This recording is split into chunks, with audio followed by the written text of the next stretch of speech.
Good morning, everyone. Um, Welcome to this RSIS webinar. It is on the Courteous Power Japan and Southeast Asia during the Suga administration. I'm absolutely delighted to introduce our two speakers for today. They are Associate Professor John Chiari. I hope I got that right, John, from the University of Michigan, and Professor Kiyo Sutsui from Stanford University. Both are brilliant scholars with, in fact, they have in fact a long list of achievements. I would strongly urge you to take a look at their bios. We are absolutely delighted to have them, in fact, join us. So today they will be speaking about the new book, which is called The Courteous Power Japan and Southeast Asia in the Indo-Pacific Era, that in fact is going to be published by the University of Michigan Press very soon. The speakers will speak for 30 minutes, 15 minutes, I think, each.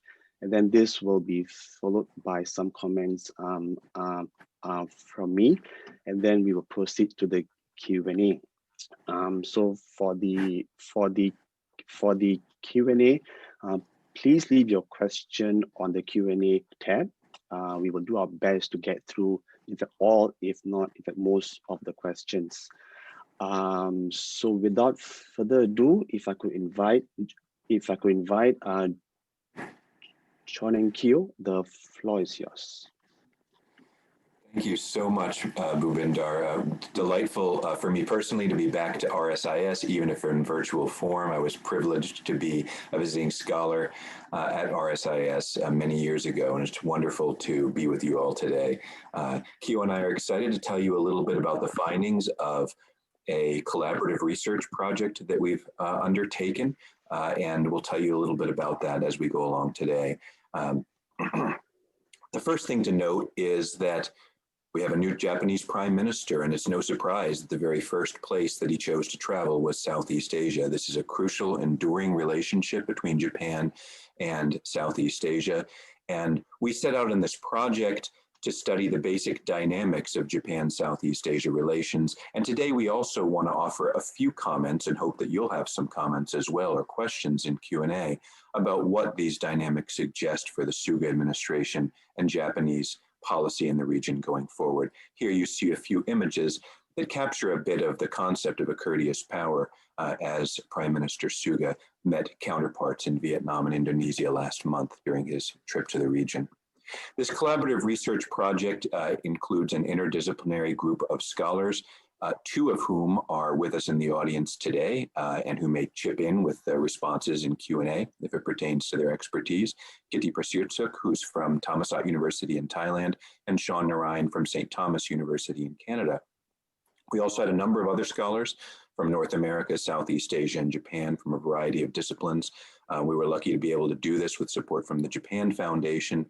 And as Bhupinder kindly mentioned, we have a forthcoming edited volume coming out based on this research. Our book, also entitled The Courteous Power, has four main themes. First, we draw attention to Japan's active and autonomous roles in Southeast Asia. Now, to this audience at RSIS, it probably comes as no surprise, but in other parts of the world, including but not limited to the United States, Japan's role is often downplayed or even to some extent ignored in the context of studies of Southeast Asia that focus increasingly on US-China competition, or that describe Southeast Asia as coming increasingly under China's shadow. And so one theme is for us to illustrate the many domains in which Japan is active and operates autonomously, not just as an American sidekick in the region.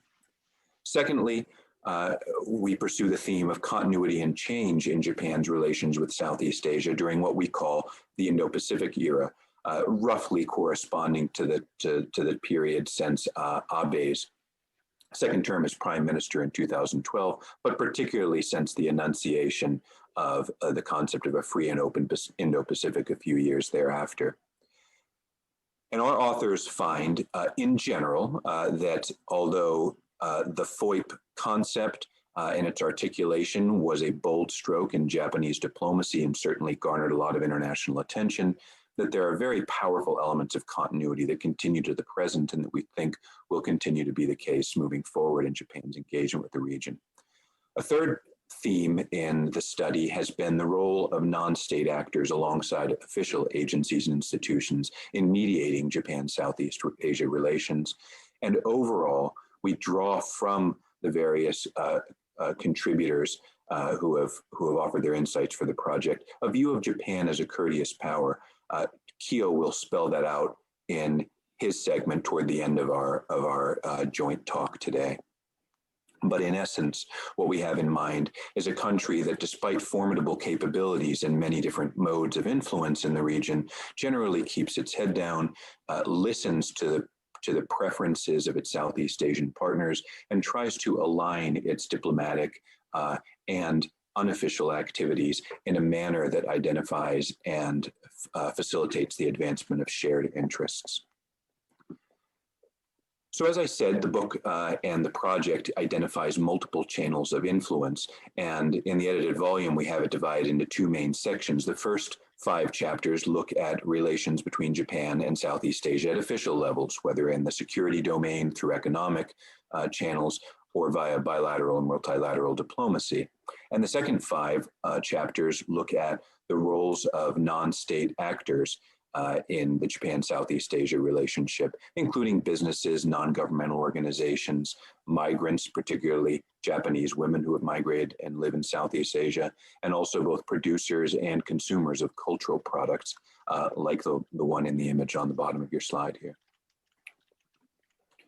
And so I'm going to go through the first series of chapters briefly on official relations, and then Kyo will go through the chapters on non-state actors and their relevance. And of course, we can't possibly in a brief time do justice to the complexity and nuance of all of the author's arguments, nor are we, of course, the authors of all of these chapters ourselves, but we'll share with you what we have drawn out of them as some of the key lessons that we think are relevant to the study.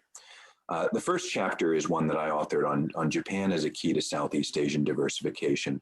All of you who have studied the international relations of Southeast Asia are familiar with the literature on hedging that has exploded in the last decade or so, often with an eye toward Southeast Asian relations betwixt and between China and the United States. Diversification is related to hedging. Diversification can coexist and often does with hedging, but I describe it as a distinct strategy. You can have a state that hedges but isn't very diversified. Think about Indonesian security cooperation during the Cold War, where the hedge was pretty heavily dependent on US security cooperation, at least at the outset. You can also have a state that diversifies but isn't able to hedge. Think of Vietnam right after the end of the Cold War, seeking to diversify, but without a particularly strong counterweight to assert against China amid Vietnamese concerns of Chinese influence.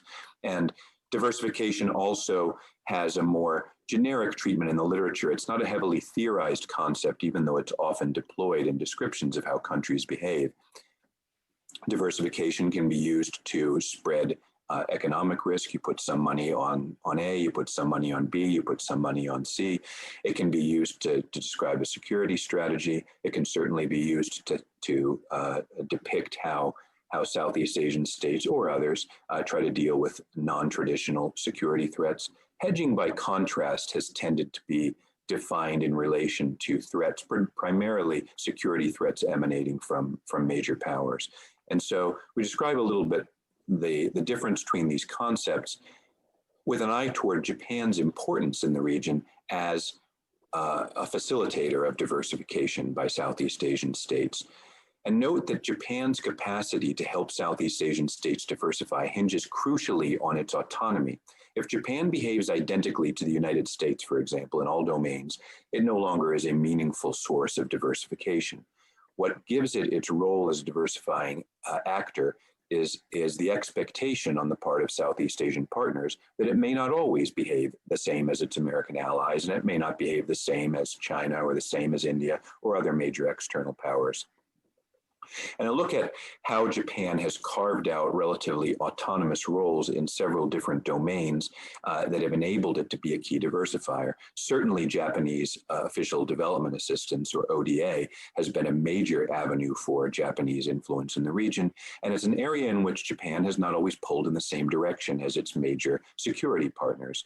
In particular, for example, Japan has tended to focus on so-called demand-based aid, looking at the preferences of partner governments, not attaching too many strings and conditions. This is a good example of what it means to be a courteous power, listening, ascertaining preferences, and trying to facilitate them.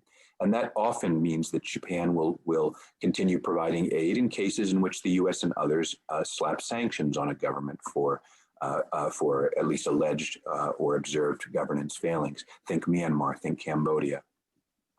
Japan is also, of course, a major player in trade and investment diversification. In some Southeast Asian states in the past, one would say that Japan had a dominant role in trade and investment. Increasingly, as China has ascended in both of those areas, Japan has come to take on more of the role of being a key source of diversification.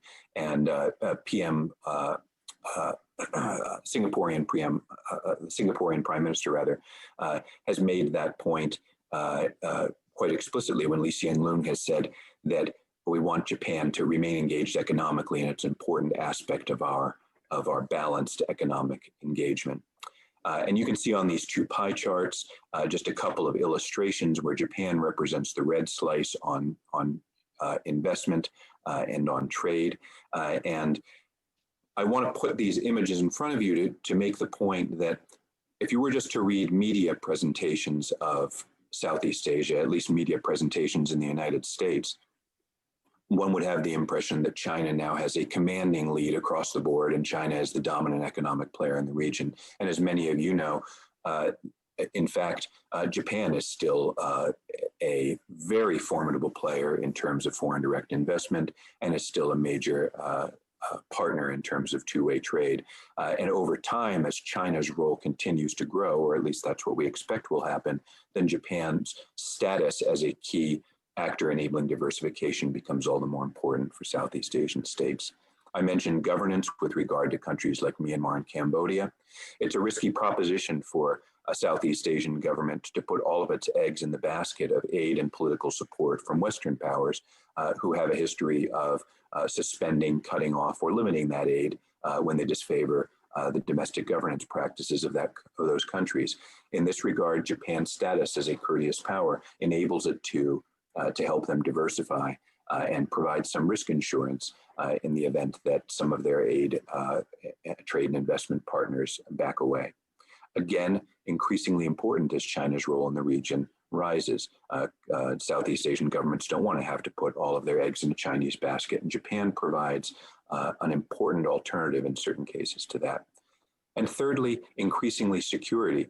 Japan historically has edged its way into a security role in the region through things like humanitarian assistance and disaster relief, peacekeeping, anti-piracy.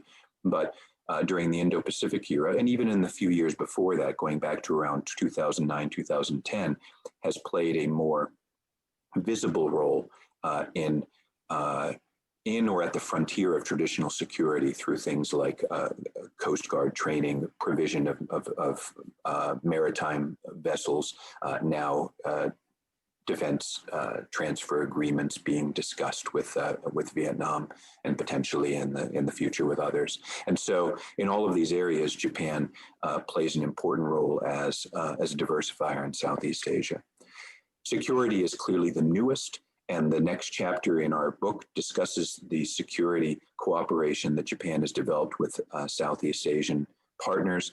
Ken Jimbo from Keio University describes how Japan built from those relatively inoffensive initial forays into security through things like the peacekeeping mission in Cambodia, humanitarian assistance and the like, to move toward a three-pronged approach for what he calls more of a strategy-driven or security-driven approach to Southeast Asia.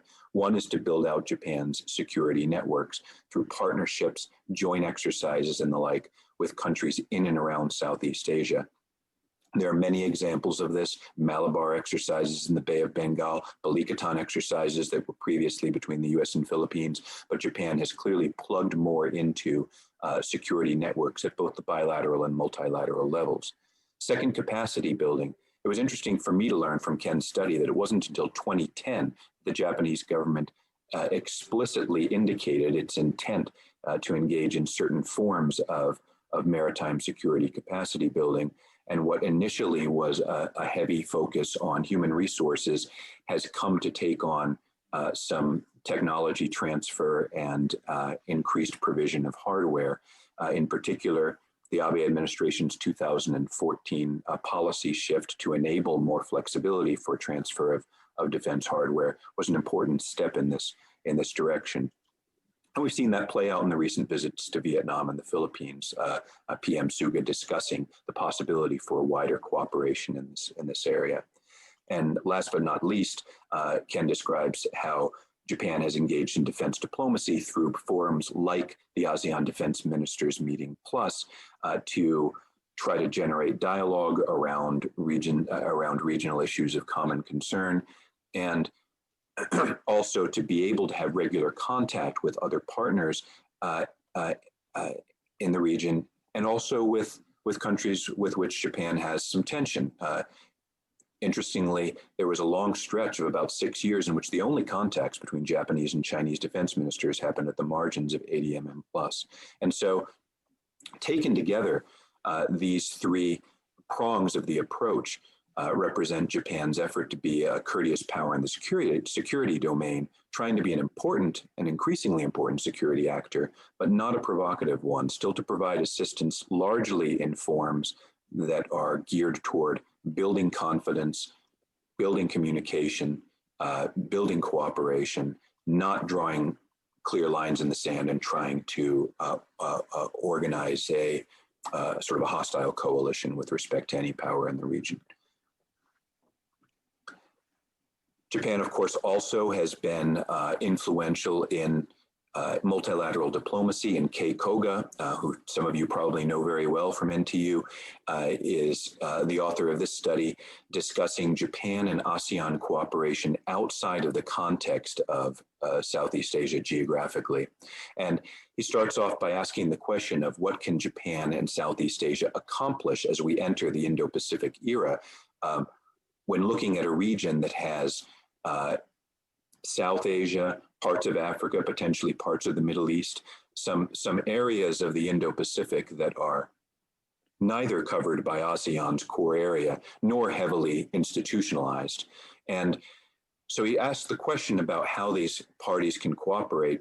He says it's going to be difficult because of wedge strategies. And he identifies a number of different wedge strategies whereby one country can drive a wedge between, say, two other countries that are coming together if it's an alliance, or in the multilateral context, a wedge that could be driven between the members of an institution like ASEAN, or between that institution and a rival power. Think ASEAN and China. And he describes how Japan played the role of a wedger in the creation of the East Asia Summit in the mid-2000s. China and Malaysia were the first to introduce the concept of the East Asia Summit. China favored a version of the EAS that would be essentially an extension of ASEAN +3 with that membership. In that sense, China was arguably trying to drive a wedge between the United States and certain other powers such as Australia and ASEAN. Japan countered by seeking to drive a wedge within ASEAN and also between ASEAN and China to forestall a version of the EAS that would be too much a vehicle in Japan's view for Chinese influence. And so Japan worked with Indonesia, Vietnam, and others to prevent the Chinese view for the EAS of taking shape, and instead to ensure the participation of Australia, New Zealand, and India thereby weakening the prospect for the EAS being a vehicle for Chinese influence. Now, this is an interesting takeaway from this study, is that it's very difficult for a country like Japan to be able to play offense as well. Japan would have a hard time driving the agenda with ASEAN, just the way that China did in the case of the EAS. And this is intentional. Japan has invested in ASEAN centrality, ASEAN unity, and other regional norms, consensus-based diplomacy, that are in a sense self-constraining. Japan has made a judgment over the years that it's better to invest in a regime that is generally constraining on external powers, even if Japan itself is one of those constrained.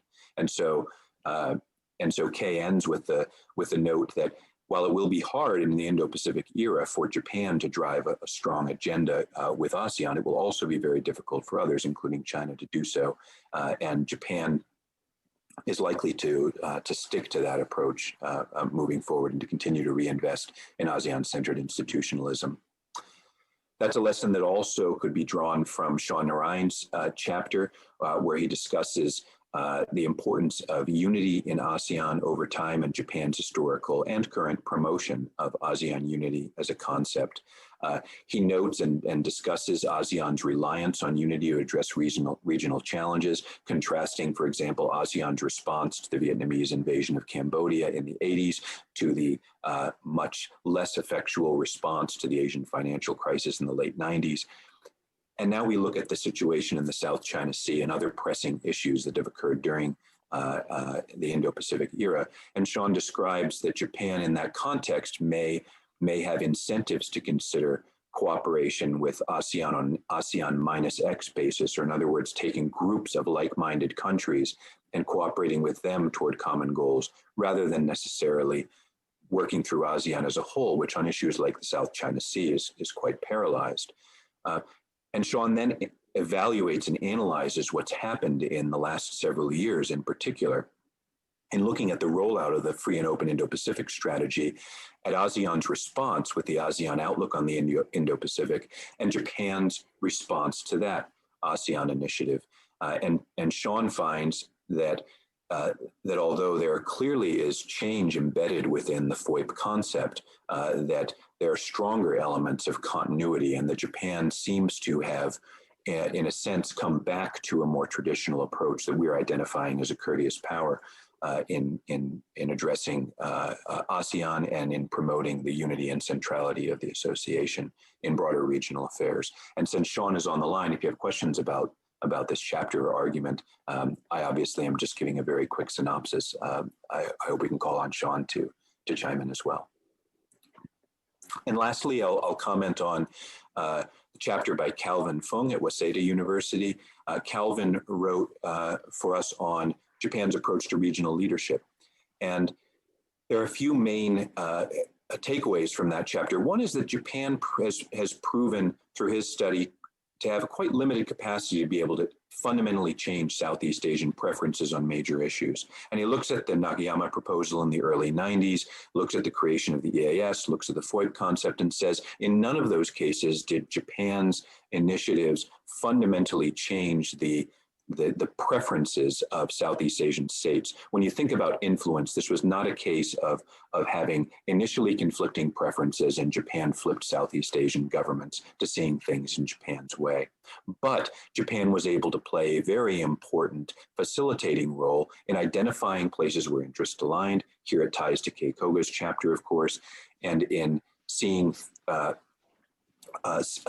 through progress in areas where those interests were convergent. And again, this is very consistent with the notion of Japan as a courteous power. And so now I'll turn over to Kyo and he can go through the rest. I'll stop share and he can pull up some slides. Great. Thank you, John. And thank you, Bhupinder, and all the wonderful staff members at RSIS, Scott, Cindy, and Anthony, for all your kind help in making this happen. I'm delighted to join this session and present the remaining 5 chapters. Do you see the screen now? Yes, we do. You working? It's that, yeah. Right. It's not on the presentation format. Akio. Yeah, Okay, very good. great. Thanks. Yeah. Okay. Wonderful. So the first one is by Kitty Persilczyk, who actually is participating today. So if you have any questions, you should feel free to ask him. His chapter, so the remaining 5 chapters look at the non-state actors and their engagement, Japanese non-state actors mostly, and their engagement with Southeast Asia, starting with businesses. And Kitty's chapter looks at changing approaches by the Japanese businesses from the sort of well-known era of Japan Inc. in the 60s and 80s to the current era of the free and open Indo-Pacific. So earlier in the 1960s and 80s, up until the 80s, the Japanese government and business had a very cozy, tight relationship, and they worked in tandem to contribute to development in Southeast Asia through ODA and FDI, but also benefiting from business agreements and contracts in those areas. So that was the era of Keiran and Japan Federation of Economic Association, working with LDP, Liberal Democratic Party government, and bureaucrats in MITI and other places to advance Japan's interest effectively, but also in Kitty's assessment, overall, their work was in developing the region was in contributing to the development and economic growth of the region was generally well appreciated by Southeast Asian countries. So that was the era of Japan Inc. And that changed a little bit in the 90s and 2000s, reflecting the sort of changing nature of the more globalized supply chains in the region. And Japan worked really to exercise some leadership in building regional multilateral frameworks for trade and finance. That was the 1990s to 2000s when Asian Development Bank was that already existed since the 50s, but that played an important role. ADB being always chaired by a Japanese person, and much of the finance coming from Japan. And Japan even tried to establish the Asian Monetary Fund. It was a failed attempt, but also sort of expression of Japan's interest in exercising some leadership in that economic and trade domain. Even after that, Japan tried to do more with Miyazawa Initiative and Chenmai Initiative and so on. And also that led to over decades, the current, arguably current free trade agreements such as CPTPP and RCEP. That was the 1990s and 2000. And then in 2010, having said what I said about CPTPP and RCEP, but generally speaking, the Japanese government and business relations, particularly in this region, was less tightly coupled. The Japanese government, which was so heavily focused on economic issues in Southeast Asia, now pays close attention to security issues, with China rising and seeming to expand in the region. So the government's attention shifted slightly away from economy and trade to more on the security and military political issues. And also the nature of businesses that expands to the region also shifted to more sort of service sector kind of businesses, such as retail, restaurants, health, and so on. And they tend to be smaller and less connected to the government, and also less reliant on the Japanese government to be successful. So the relationship between business and state became less coupled, and the government arguably paid slightly less attention to economy in the region. Having said that, when something happens, the government is still attentive to businesses' needs in promoting regional integration efforts. As in the example of the 2014 Thai coup that is discussed in the next chapter by Nobuhiro Aizawa. This chapter examines, it's a very gripping, detailed, thick description of what happened in the aftermath of the 2014 coup d'etat in Thailand. So the army commander, Prayas Chan-Ocha, seized power on May 22nd of 2014, and quickly the United States denounced the coup. Other Southeast Asian countries were there were mixed reactions. China did not criticize the coup, and Japan was put in a position to face the pressure from the United States to take the same line and harshly criticize the coup. But at the same time, and Japan came out firing at the beginning, criticizing the coup and military junta's action. But it was a tricky situation because Japan does not want to lose the relationship that it has had with the Thai regime. So on the one hand, Japan has been was pressured to criticize the coup, but on the other hand, it wanted to find a way to manage the situation better. And that's where the Japanese business community came in.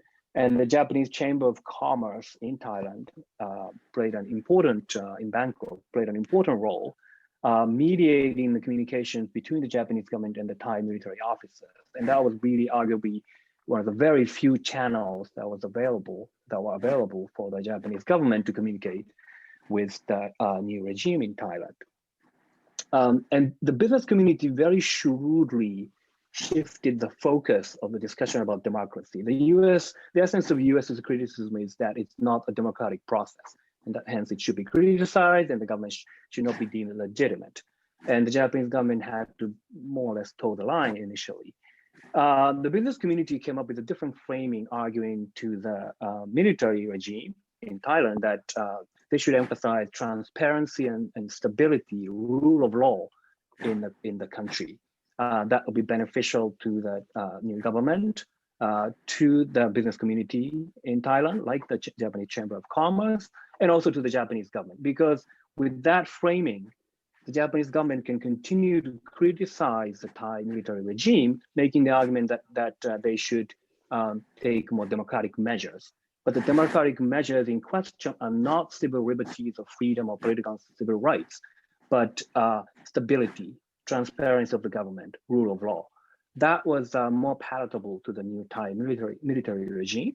So the Japanese government solved this problem by taking that line suggested by the business community in Thailand. So with that, United States recognized that Japan continued to criticize Thai military regime for lack of democracy, which was true. But the way it was criticized, the Japanese government was criticizing the Thai government, was also acceptable to the Thai military regime as well, because it was not about civil liberties, but about stability and rule of law. So that's a very interesting sort of ethnography of that process by Nobuo Aizawa. The next chapter, we shift our attention to civil society actors, Japan's NGOs, and their role in development in Mekong sub-region, Thailand and Cambodia being the main focus. This chapter by Siripon Wajwok examines different kinds of Japanese NGOs, there are different types of engagements in those regions. So in NGO, in development efforts, this is a global trend that NGOs' needs are well recognized by intergovernmental organizations and by many governments who send aid to developing countries. And Japan was no exception. And the Japanese government quickly acknowledged that NGOs' support and help would be very helpful in designing and implementing aid programs, executing projects that the Japanese government is sending money to execute. So the role of Japanese NGOs vis-a-vis the government has changed quite a bit, especially since 1995. That's when the Japanese Ministry of Foreign Affairs officially took the position that it would integrate NGOs in its development efforts in Southeast Asia. So the cooperation between NGOs, Japanese NGOs and the Japanese government grew since then. And that presented sort of a dilemma for many NGOs. On the one hand, it's very beneficial to connect with the Japanese government and participate in the process that would help execute the aid delivery. But on the other hand, if you get, as an NGO, if you get too close to the government, then you would kind of lose sight of what's needed in the local communities. So Siripon looks at the two contrasting cases. One is Mekong Watch, which is very close to local, it works very closely to with local communities and NGOs and represents their interest and pays attention to the issues that might result as a result of development efforts, such as environmental degradation, the human security issues like displacement of certain segments of population, damage to sort of health among the people in the region. All these things really need to be understood, and Mekong Watch, a Japanese NGO, represented the local community to voice those concerns. But perhaps because of that, also the other side of the coin is that because of its stance like that, it was not part of the group of Japanese NGOs that worked with the Japanese government to plan the aid delivery and actually execute projects. So it did not have much impact on policymaking or the implementation of aid efforts. So that's the challenge that Mekong Watch faced. Right? And the Japan Water Forum, in contrast, was closely collaborating with the Japanese government, so its voices were heard by the policymakers. But at the same time, it did not work very closely with the local communities, and it did not necessarily represent local communities' needs and interests. That was a major concern. So this chapter really nicely portrays the dilemma that Japanese NGOs face in choosing between these two paths. The next chapter looks at sort of grassroots engagement, so citizens diplomacy by Japanese women. When you think about Japanese in Southeast Asia, the typical image previously was sort of corporate expats, mostly Japanese male employees who were sent from Tokyo to spend some time, a couple of years, with their family trailing the guy. That was a typical image. And numerically, that's still a dominant portion of Japanese people in Southeast Asia. But increasingly, especially since the 90s, Japanese women who do not necessarily come from corporate background migrate to Southeast Asian countries and spend their life semi-permanently in those countries. And Len Tang and Mika Toyota interviewed a whole bunch of these Japanese women living in Southeast Asia to understand their motivations, their career trajectory, and their future. And they found out that this is a diverse group. Some of them work as local hires at Japanese corporations. Some of them come and teach Japanese language to local populations. And others actually own and start and own their own small businesses, like cafe. And still others engage in volunteer and philanthropic activities inspired by some others who blazed the path in those areas. And also there are people who would marry into local communities. Now, these women started coming to Southeast Asia partly as a result of Japan's lost decades when they had a challenge finding employment, securing employment in Japanese companies. And also a lot of them came to Southeast Asia sort of as a process of searching for themselves, their identity. And one way or another, they got exposed to Southeast Asian countries, its culture, its people, and they got attracted, and they came and started living, and they ended up staying for a long term.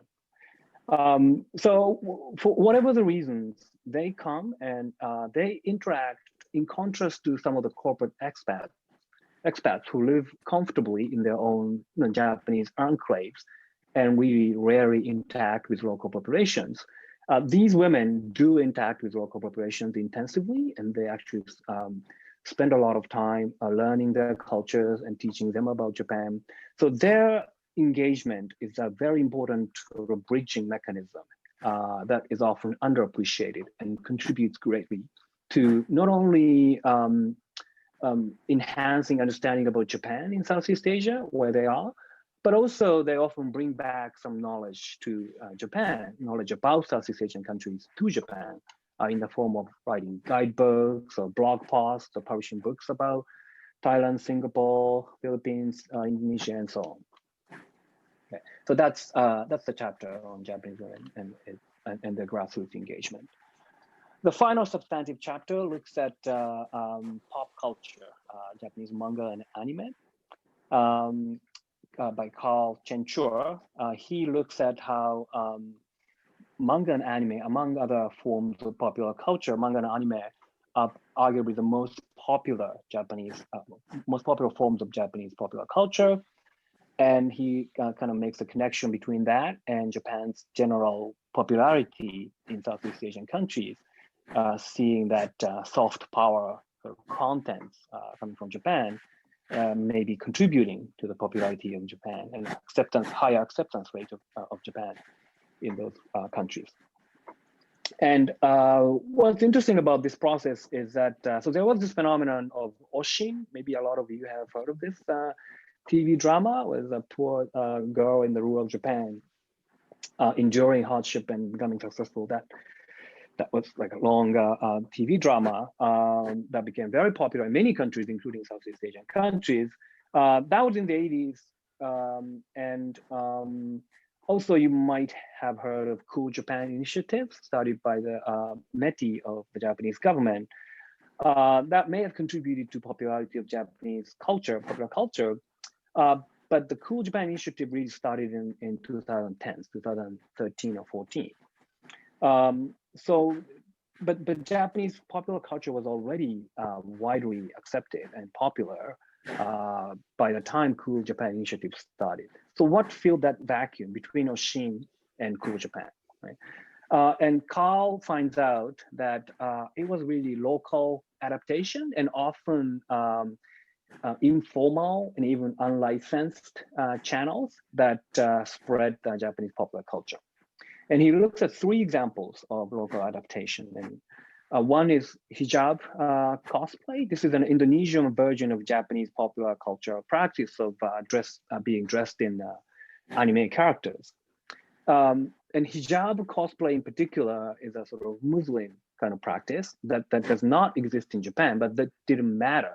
Indonesian youth perceived that as imbued with Japanese popular culture cachet and embraced that practice, really mixing sort of religious practice and this popular culture practice. So that's a kind of a local adaptation that's very interesting. The second one is also, this is from the Philippines. The first one is from Indonesia.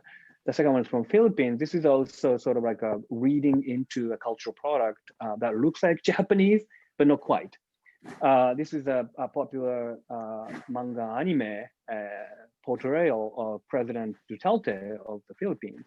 And these manga anime pieces are written in the Japanese style, but really very authentic. It's not really drawn by Japanese. But the readers see that as Japanese and making some connection between the between the cultural product and the friendly relationship with President Duterte and Prime Minister Abe, or perceived friendly relationship. And then they really identify with that anime character of Duterte. So that's another example of a local adaptation of Japanese style. The third one is interesting, Doraemon Tofu. It's the use of Japanese popular cartoon character Doraemon in selling Japanese products like tofu or buns, sweets. And that is a contemporary phenomenon. It's happening now, and Japanese corporations are doing that with often mostly licensed products.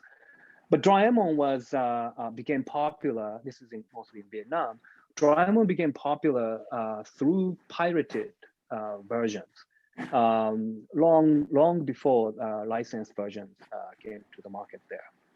And despite its unlicensed nature, in the end, so the author of Doraemon, Fujiko Fushio, could have pursued a lawsuit or something and recouped some of the royalties coming from the unlicensed version. They did not do that. And instead, they basically forgave that and appreciated the popularity of Doraemon in the region, and subsequently basically reaped benefits from that.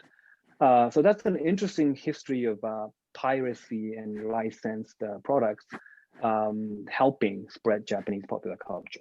Okay, so in all of these processes, the Japanese government played only a very limited role. Corporate entities also did not play such a major role because this expansion of consumption of Japanese popular culture was largely led by consumers in Southeast Asian countries of their own volition. They adopted and spread these Japanese popular culture products. Okay, so this is an interesting example of cultural diplomacy and how that can also play a role in creating a bond between Japan and Southeast Asia. Right. So finally, the conclusion chapter ties up all the arguments, and I'll go over this very quickly. So this Courteous approach was really born out of necessity. Japan had to overcome the legacy of World War II when it started re-engaging with Southeast Asia in the 60s and 70s. So Japan could not have really taken strong assertive actions there because of that history. And soon ASEAN came into being, and with ASEAN centrality being important and ASEAN's collective decision-making process, again, Japan couldn't really push too hard to get a lot of things done. And Japan, to its credit, the Japanese government quickly recognized that and took more of a courteous approach. And that basically panned out quite well for Japan, with Japan having generally popular and trusted status in the region. Now, whether that translates into more tangible benefits when conflict arises in the security domain or the economic domain, that largely remains to be seen, but Japan has positioned itself well for this courteous approach. And under Suga, new Prime Minister Suga, Japan will likely continue to take this approach, valuing and respecting ASEAN centrality and engaging in a relatively low-key multilateral approach, working with ASEAN where the interests converge, but really not pushing ASEAN in a certain direction. So Japan often, as a courteous power, often offers a guiding hand, but really not a threatening fist, where Japan does have certain interests to pursue in the region. So Japan would try to nudge ASEAN countries in that direction, but never really, rarely, Japan would force its hands and push ASEAN countries hard in a certain direction. Okay. That's the nature of the courteous power that we try to portray here. And Southeast Asian countries' importance will grow for Japan, with China's expansive ambition being evident in the region. And also, Southeast Asian countries will likely welcome Japan's engagement in the region as an alternative to the dichotomy of the United States and China.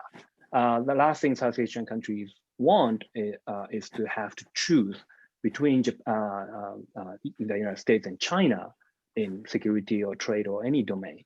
And Japan offers an attractive alternative. John has already talked about hedging and diversification, so I'm not going to repeat this point. One downside of being a courteous power is that Japan does not really push democratic norms strongly there. That's a limitation, as is evident in the history of, for instance, Myanmar, or the Thai coup that we discussed earlier. And finally, the second half of the book hopefully captured the importance of businesses, civil society actors, and cultural products and other non-state actors in continuing to sort of function as a glue for the Japan-Southeast Asia relationship as it continues to deepen in the coming years. So I hope I didn't talk too much. I'll stop here and look forward to comments and questions. Okay, thank you very much both. Thank you both for your extremely comprehensive discussion of the book. So I will make some brief comments and pose a few questions to get the entire discussion going. For the audience, please do leave your questions on the Q&A tab. So to I think begin with, I would like to congratulate the both of you for producing such an important book, and I think this book is extremely timely for, I think, two specific reasons. I think one, I think it shifts away attention from the Sino-US competition that we see and face every day. And I think this book, I think, very nicely inserts Japan into this entire discussion. So I think that was, I think, very nice. Two, I think this book, I think, focuses on Japan and Southeast Asia relations, which is in fact growing in importance. And in fact, you guys have actually, said so much about how, in fact, in every aspect of Japan's Southeast Asia relations, you see in fact, you see a strengthening, right? Whether if it's in politics, in culture, in also in economics, as well as now, in fact, as well as now, more so in security as well, right?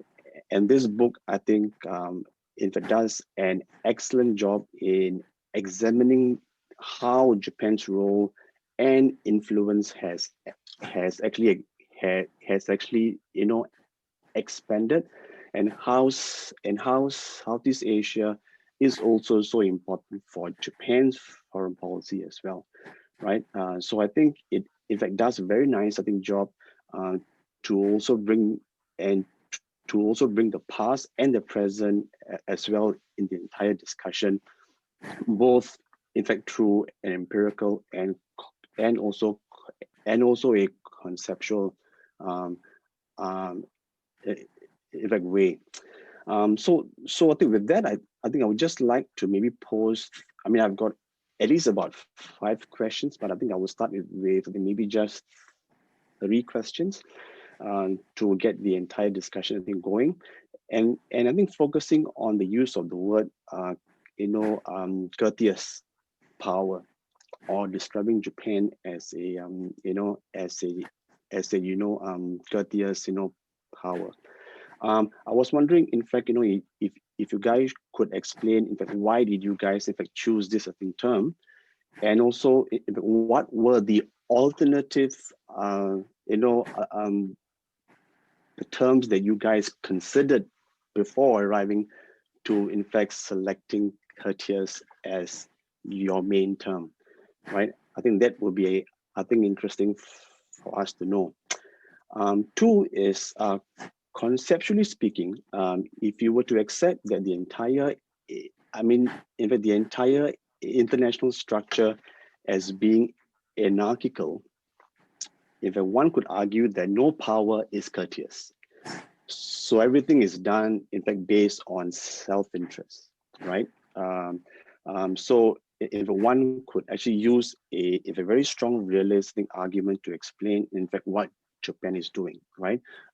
Because of the constraints that Japan actually has internally and externally, Japan is able and is allowed to actually be a courteous power. But even that is actually done to achieve its own interest at the minimal cost, right? So how could you guys maybe and so how can you square that with the entire description of the structure being anarchical, and if all states behave based on their own self-interest? And then my final question would be, if this concept of Japan as a courteous power could be applied to Japan's links to actually other regions, Africa, to to Northeast Asia, right? To maybe even, in fact, like Europe, right? So if so, I think great. If not, I think why is Southeast Asia so special, right? So I will stop here and maybe allow you two to maybe answer these questions while I look at the Q&A on the tab, right? So over to you guys. Sounds good. Sounds good. Kia, would you like to take the first one, and I'm happy to take the other two? Sure.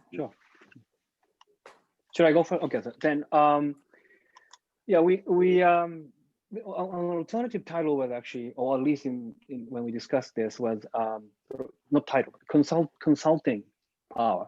So we were struck after reading all these chapters. I mean, John had an idea already, being a Southeast Asian expert already, but I was very struck by how Japan's engagement with Southeast Asia is, even at the height of Japan's economic might, very courteous.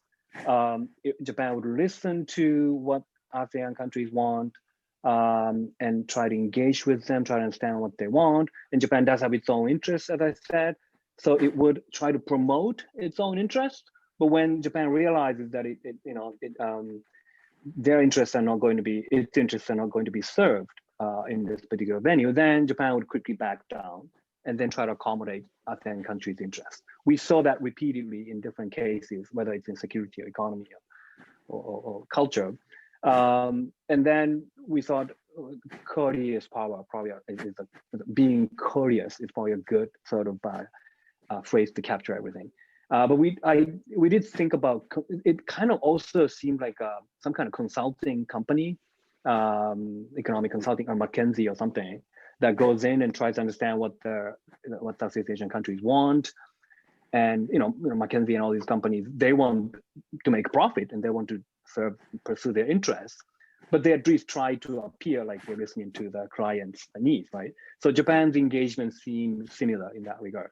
So consulting power was another alternative, but I think we made a good choice in going with the courteous power. About the interest in, okay, John can answer this, but just quickly, as a sociologist, I want to say that, encountering these kind of realist arguments, I argue that just engaging with other actors, that in itself can be seen to have a value and can be seen to serve self-interest. There is a line of theory in sociology talking about robust action. What is the most robust social action? How do you exercise your social skills? And really, like a chess game, you kind of have to engage for a long time, really tangling with each other, learning from each other. And then the moment comes, that's when if you have to, you strike. But for a long time, in the long term, you really want to just engage. And so engaging with other parties, until the moment comes when you really need to get something out of that relationship, is in itself a value. It in itself serves self-interest of certain nations. So that's kind of how I see Japan engaging with Southeast Asia. But sorry, John. Right? Sure.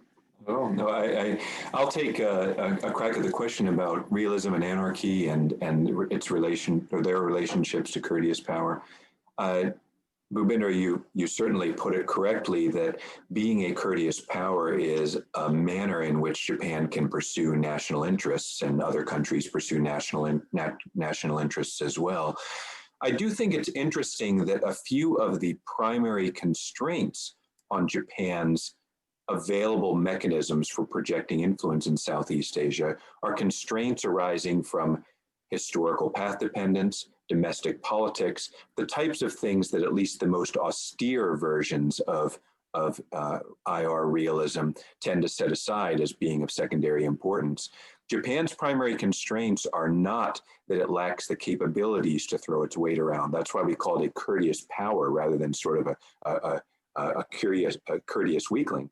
Japan has the capabilities to be able to do that, but because of its historical experience, its domestic politics, its constitutional constraints, it came about pursuing its interests in this other way. And so I do think that in that sense, its courteousness alerts us to some of the limitations of at least an austere version of structural realism. And then the question about, does Japan pursue its interests courteously in other parts of the world as well? We did not explore this at all in the study, how Japan operates in other portions of the Indo-Pacific, such as its investment in Eastern Africa or in the Middle East. I think it's fair to say, from just a casual knowledge of the topic, you certainly know better than I, Bhupinder, Japan's global foreign policy, but I think that this general approach of trying to be attentive to the other's needs, identify mutual interests, is true of Japanese foreign policy elsewhere. There is one glaring potential exception to this, and that's in Japan's immediate neighborhood in Northeast Asia. Its relations with South Korea, with North Korea, with China certainly do not fit the same profile that we observe in Southeast Asia. And there are a variety of historical, even ideological reasons that may be true.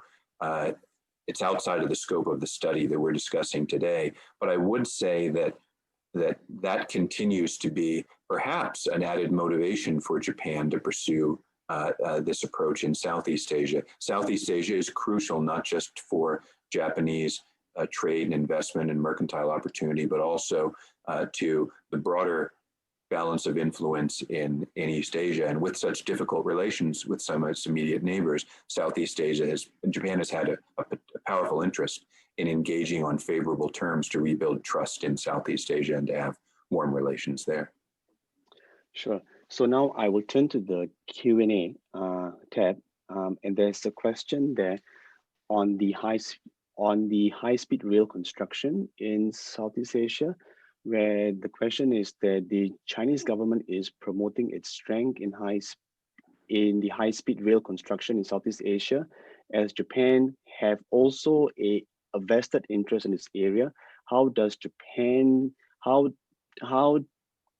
Japanese government is taking this competition? So I mean, so how has Japan responded to this development? And I'm certainly happy to comment, Kyo, and I'd also love to see if Kitty would like to chime in on this, given his knowledge of the regional economics. That would be great. Let me say that this is the basis for Japan's Quality Infrastructure Investment Initiative that was launched several years ago. The Japanese government is not just a possible counterweight to China in infrastructure investment in the region. Japan actually, by some measures, has a larger stock of funds invested in infrastructure development in Southeast Asia than China does in the present. And that would come as news to anyone who just reads about this stuff in the media, because the presentation in the media is all about China's infrastructure building boom. But Japan is a major player, and Japan has chosen during and throughout the Indo-Pacific era to market itself as the quality infrastructure provider. Quality meaning technological quality, meaning the durability, how long the road's going to last when you build it, for example, or where the rail is going to last. Also quality in terms, and this is very important, quality in terms of the attached conditions or provisions for labor rights and the environment and other concerns that aren't necessarily well captured by the economic bottom line. And so Japan has an alternative model to China's Belt and Road Initiative and is certainly pursuing that around the region. Will governments always choose it in Southeast Asia? Of course not. Some will choose for a project that they think will be either a lower cost or it'll be a faster time to completion. China can often offer that, or will choose it based on different political associations with Japan versus China. Cambodia, the most notable example of a country that has a close political tie to Beijing. But Japan is providing Southeast Asian states a great benefit in two senses. One, providing an awful lot of assistance for much needed infrastructure development that neither China nor Japan could satisfy alone. And secondly, it's providing leverage because you've got two bidders for a lot of these projects, which enables a government, if the government has the best interests of its people at heart, to negotiate a better deal than it could do if it were in a strictly bilateral relationship. And so there's one other piece of this. Kyo mentioned Japan's traditional leadership at the Asian Development Bank. The ADB, like the World Bank and other multilateral development banks, had gradually gotten out of the business of infrastructure investment to a considerable extent, because let's face it, big infrastructure deals are politically risky, costly, they take a long time. There are a lot of things that can go wrong if you're the lender. The BRI has actually catalyzed a sort of renewed interest in the ADB and other multilaterals for infrastructure investment, and Japan is very well positioned in the ADB in particular to play a leading role. And now I'd be interested, Kitty, if you're willing to share a couple of thoughts about this, that would be wonderful. Yeah, that'd be great. Okay, Kyo, would you like to? Yeah. Okay. No, no, Kitty, please. I was just going to turn to Kitty because his Kitty, chapter yes. has a good description of how Japan is now moving to more like a subways and other Sure. kinds of infrastructure development. So Kitty. Okay, Kitty, please. Yeah. Okay, thank you. I have 2 points here. First, I think Japan, of course, they would like to compete with China in terms of infrastructure building as they propose quality infrastructure in the Indo-Pacific strategy, and also Abe pledged the fund of 110 billion US dollar in the ADB for funding infrastructure in Asia.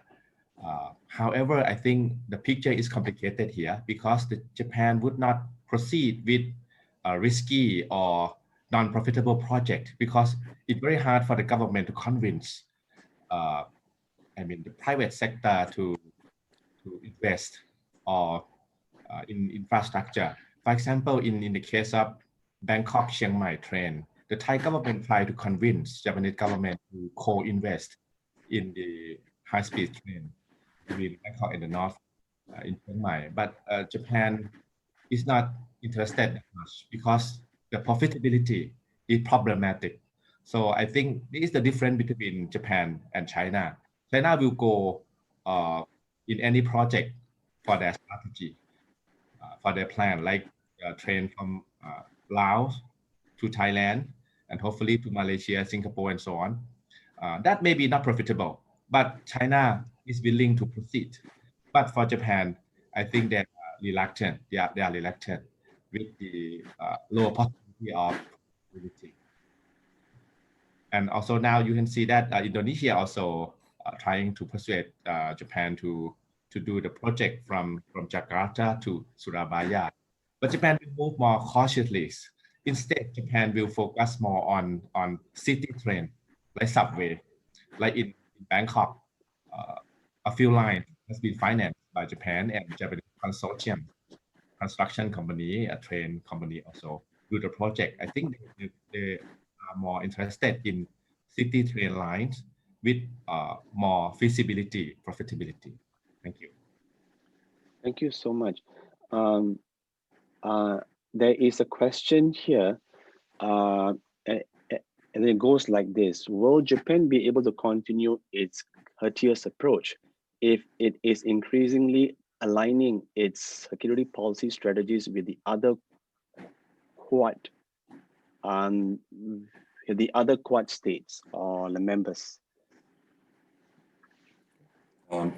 Kyo, I'm happy to take this one as well because I talk about it explicitly in the chapter that I wrote.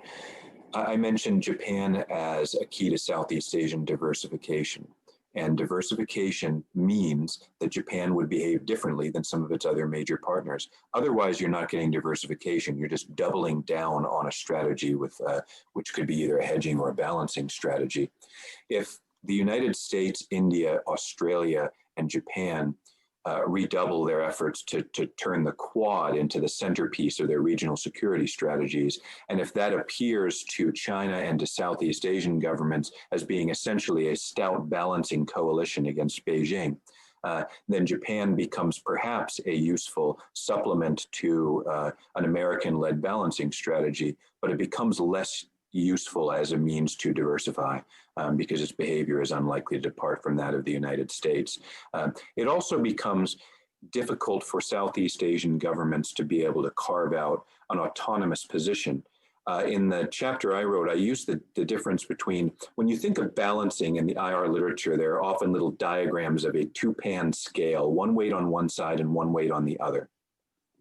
I say it's a little more like, if you're in Southeast Asia, it's a little more like one of those servers who's walking through a restaurant and has a bunch of food on a tray.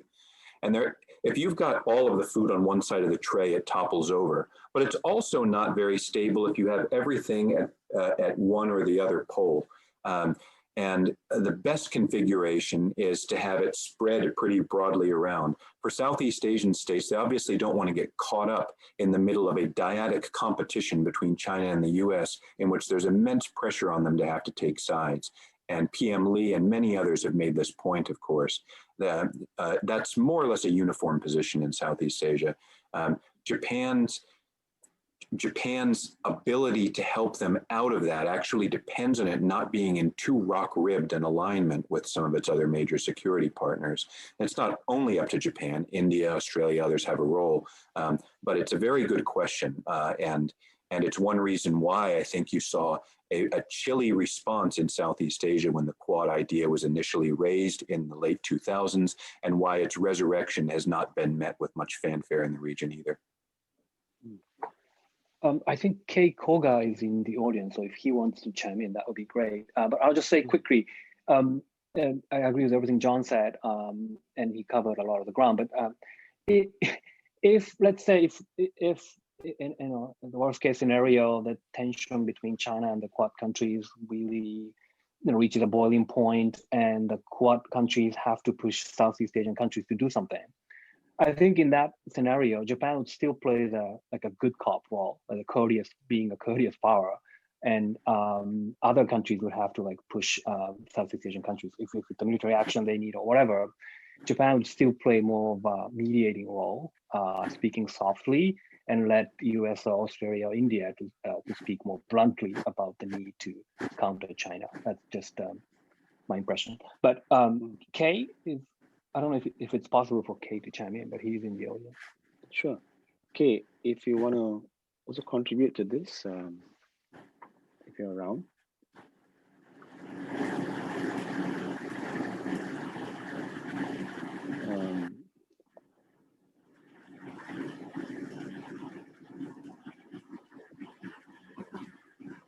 So maybe it's not possible. I don't know. Yeah. So I mean, just to actually add to that point, right? I mean, I'm not sure if you guys will remember when I think Japan first came up with the entire, they had this a handout to actually promote the FOIP strategy, right? In fact, the first the first iteration was two circles, and there was no ASEAN, in fact, in the entire, picture, right?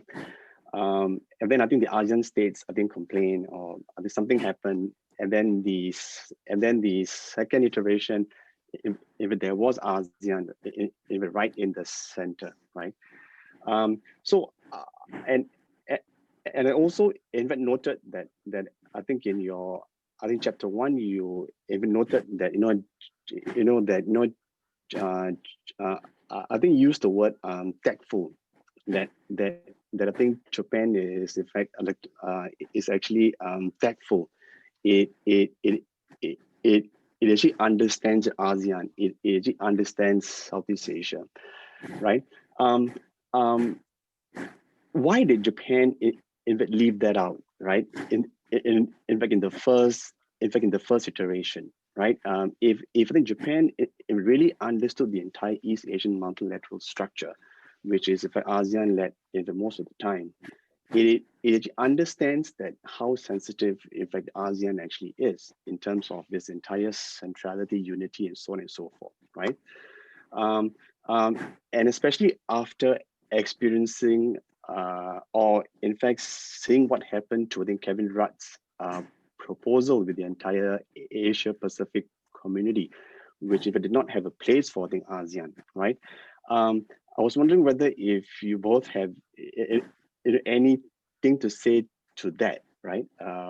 Why did Japan in fact leave like ASEAN out? So was it just for, as like a test case, right? Yeah. So I was wondering whether if you guys could share your thoughts on that. Yeah. I certainly don't know the answer myself. I'll tell you 3 ideas that crossed my mind. One, you just alluded to, a trial balloon. Let's see what the response is to this.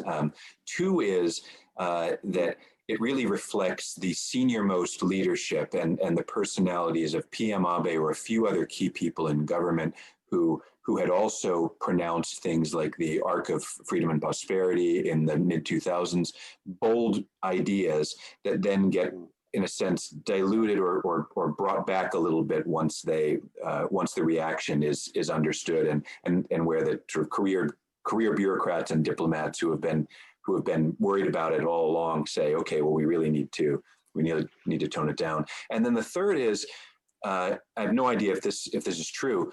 The third is the idea that those initial images had an American audience in mind, or an Australian or an Indian audience in mind, who would be attracted to the idea of reframing regional security around the Quad. And if that's the case, there may have been some rationale for it. It certainly was taken up very eagerly, maybe too eagerly from Japanese perspective, by the Trump administration. Right. You mentioned tactful power would have been another potential title that could have worked, but I guess in this situation, it wasn't a very tactful power. These things happen, and we don't. Yeah. It could be some internal dynamic within. I don't know if it's MOFA that's responsive for this, but there's this internal tension, and some different parties jockeying for influence, and I don't know exactly what happened, but I can see that some parties in MOFA in the administration trying to push certain agenda, and sometimes these things also slip through and come to the surface. So can Jimbo be the person who would know this kind of stuff? So we would maybe ask him. Yeah, that's right. So there is another question on the Q&A tab, and it goes like this: how do you guys think, or does the hosting of the Tokyo Olympics, if it actually fits into the role of Japan as a courteous power? Well, Japan is made for this. It's what its courtesy shines, right? Hosting an international event like the Olympics. So I'm sure the Suga administration was very, very eager to host the event. The president of IOC, International Olympics Committee, just visited Japan to take a look, and there was an elaborate hosting of him and meeting with Prime Minister and other important people. So Japan is doing everything it can to make it happen, but it's iffy. I don't really know. I guess we'll find out. Any thoughts, John? Well, I would just say it's, in addition to being in Japan's sweet spot for demonstrating courteousness, it's also in Japan's interest for soft power. We talked about soft power with manga and anime. There are lots of different facets of Japanese soft power, but one of them is certainly the idea that Japan is a place to be emulated. Soft power in Joe Nye's original formulation is about projecting an image that others want to emulate, and therefore behave in manners that you would like to see out of a sense of desire to be like you. And Japan has the ability to showcase its many of its positive attributes in the Olympics. So it'll be a great disappointment, I'm sure, to the Suga administration if they're not able to do it. Right. Can I just add this? Do you think that Japan's thus far response to the entire COVID situation, is that a good, case study for Japan as a courteous power?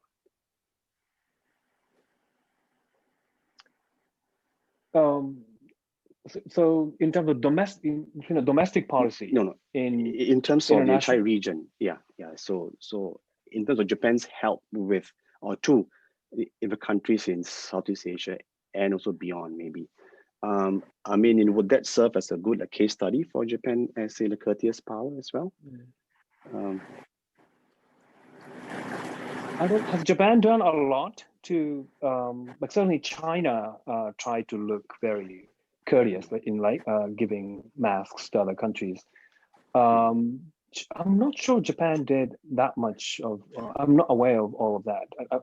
Maybe John, do you know anything? It hasn't been. I'm not aware of much on the PPE dissemination side, but I will say this: two things. One, Japan has made known in Asian regional forums that it would be willing to provide financial assistance when we get to that phase of distributing vaccines and so on. That certainly would be an expected behavior of a wealthy, courteous power and long-term ODA provider. Secondly, Japan may well have some of the intellectual property that's at issue here because it has a highly competent pharmaceutical industry. So it's possible that Japan will be one of the countries that develops treatments and or vaccines that would then put it in a position to be regarded as benevolent. And I just don't think we know the answer yet, because it happens that the that the technological breakthroughs thus far have happened mostly in other jurisdictions. It looks like Kitty may have a comment.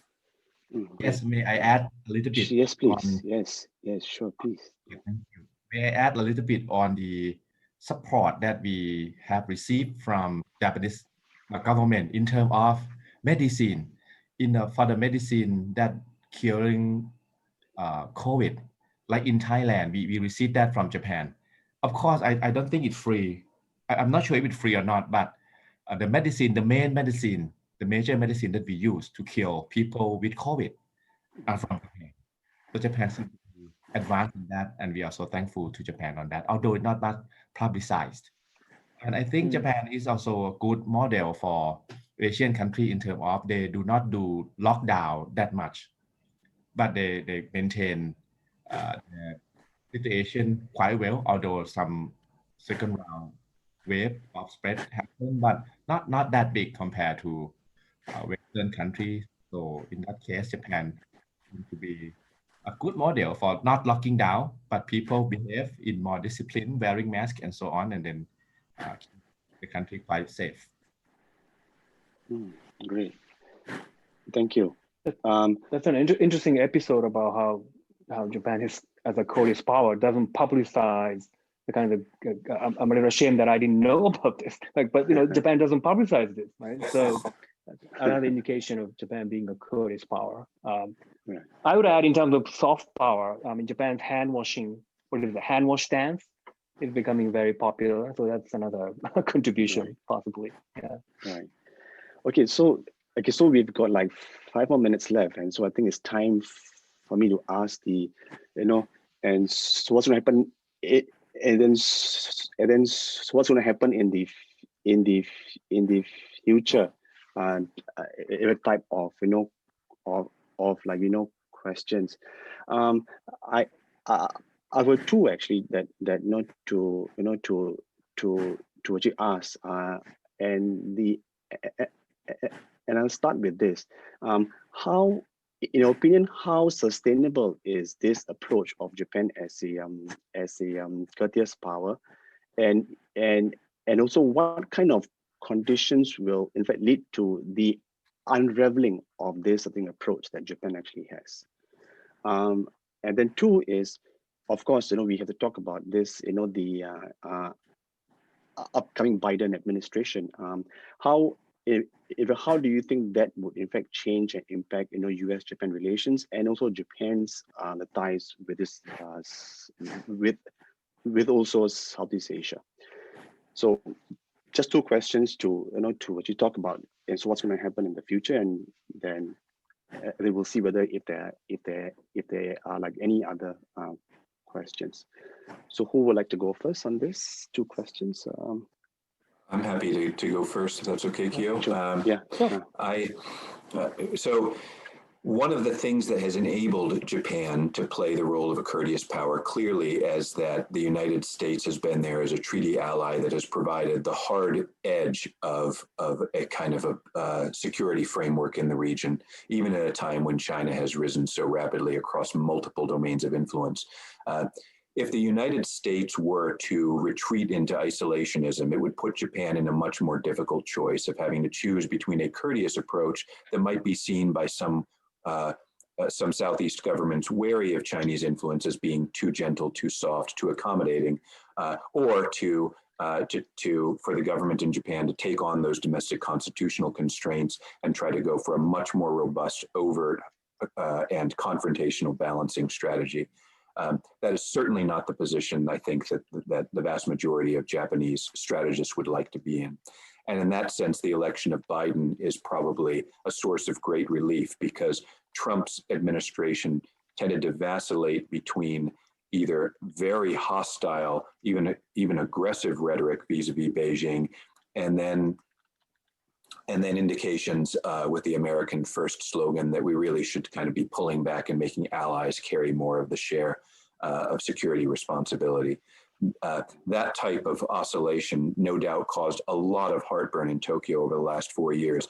Biden, based on the conversation about who he's likely to appoint for senior foreign policy roles is probably going to return to something that looks pretty similar to Obama's rebalance to Asia.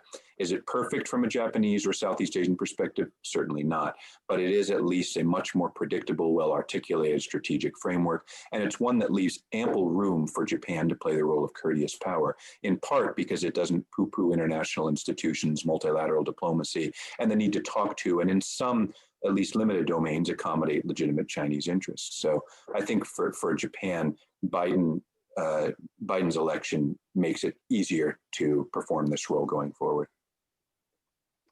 I would second that, and also add that for Biden, for the United States, as the new administration seeks to return to a lot of multilateral engagement, including in Asia, to contain China's expansion, Japan's popularity standing in Southeast Asia would be an asset for Biden administration. So Biden can ask Japan to do things, and then the kind of thing that some Southeast Asian countries would balk at if coming from the United States, they might accept that coming from Japan. That might be an exaggeration, but you see what I mean. So Japan would be a useful asset for Biden administration as it tries to resuscitate multilateral engagement in the region, in countering China. Because I mean, Biden administration will surely do that rather than to be more confrontational bilaterally against China. About the sustainability of your first question, Courteous approach, I think the Courteous approach is by its definition has to be sustainable. It's about engaging, it's about sustaining relationship. So the worst thing that could happen to break it is sort of moment of truth comes in the form of conflict between whatever US and China or something, and Japan has to make a decision on taking one side or the other, and Southeast Asian countries also have to make a decision. If that moment comes, then the Courteous approach stops being functional. But Japan would do its best to avoid that scenario, and engaging courteously is serving toward that purpose as well. Kitty, I think Kitty has something to say. Kitty, you have. Thank you. I would like to echo Kiyo and John points on this. I think Sure. Japan function as a good alternative for security interests in Southeast Asia. I would like to give an example on the ASEAN-Japan Cybersecurity Capacity Building Center, Cybersecurity Capacity Building Center, which has been agreed last year at the ASEAN Summit. So think about it. If ASEAN go with China on cybersecurity, or if ASEAN go with US on cybersecurity, it would be a little bit nasty. So ASEAN chose to go with Japan. It's quite telling that ASEAN is quite plus and on this, even though Japan very much aligned with the US. So I think it's very good. Cordial for ASEAN. Thank you. Thank you. Great. So we have come to the end of today's session. I would like to thank both of you for producing such a great book, and for today's stimulating session. I'm sure that even many of us are waiting for the publication of the book, right? And I would like to thank you both again, and to also thank the audience for joining us today. So until the next RSIS seminar, see you all. Thank you. Thank you very much. Thank you. Thank you so much. Thank you so much.